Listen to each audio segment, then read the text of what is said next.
তৃণমূলে শুরু হয়ে গেল গণ ইস্তফা। একের পর এক নেতানেত্রী পদত্যাগ করলেন, আর তাতেই চরম অস্বস্তিতে পড়ল রাজ্যের শাসক দল তৃণমূল কংগ্রেস এবং মমতা বন্দ্যোপাধ্যায়। গতকাল প্রার্থী ঘোষণার মধ্যেই বাদ পড়েছেন একের পর এক বিধায়ক। তা নিয়ে রাজনৈতিক মহলে চাপানো শুরু হয়ে গিয়েছে পুরোদমে। অন্যদিকে দলের টিকিট না পেয়ে এবার ক্ষোভেও ফেটে পড়েছেন অনেকে। খণ্ডকোষে তৃণমূল কংগ্রেসের প্রার্থী হিসেবে নবীন বাগের নাম ঘোষণা হওয়ার সঙ্গে সঙ্গেই দলের অন্দরে চরম অসন্তোষ, বিদ্রোহের সুর দানা বেঁধেছে। প্রার্থী তালিকায় নবীন বাগের নাম আসতেই দলের ব্লক সভাপতি থেকে শুরু করে জেলা পরিষদের প্রভাবশালী নেতা নেত্রী, একাধিক অঞ্চলের সভাপতিরা একযোগে পদত্যাগের সিদ্ধান্ত নিয়েছেন। খণ্ডকোষ ব্লক তৃণমূল সভাপতি অপার্থিব ইসলামের নেতৃত্বে একঝাঁক নেতা স্পষ্টই জানিয়ে দিয়েছেন তারা নবীন বাগকে কোনোভাবেই প্রার্থী হিসেবে মেনে নেবেন না।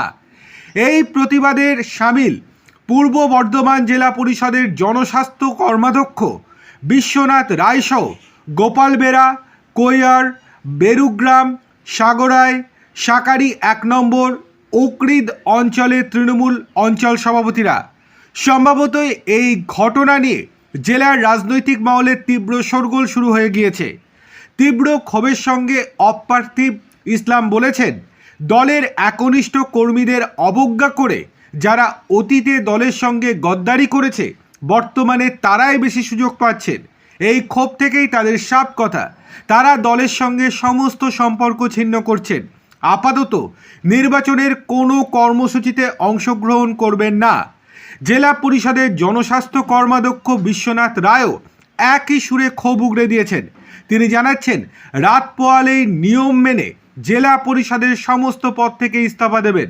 ভোটের মুখে খণ্ডকোষের মতো গুরুত্বপূর্ণ আসনে দলের এই অভ্যন্তরীণ কোন্দল গণ ইস্তফার সিদ্ধান্ত ঘাসফুল শিবিরের জন্য বড়সড় অস্বস্তির কারণ হয়ে দাঁড়ালো তা বলার অপেক্ষা রাখে না।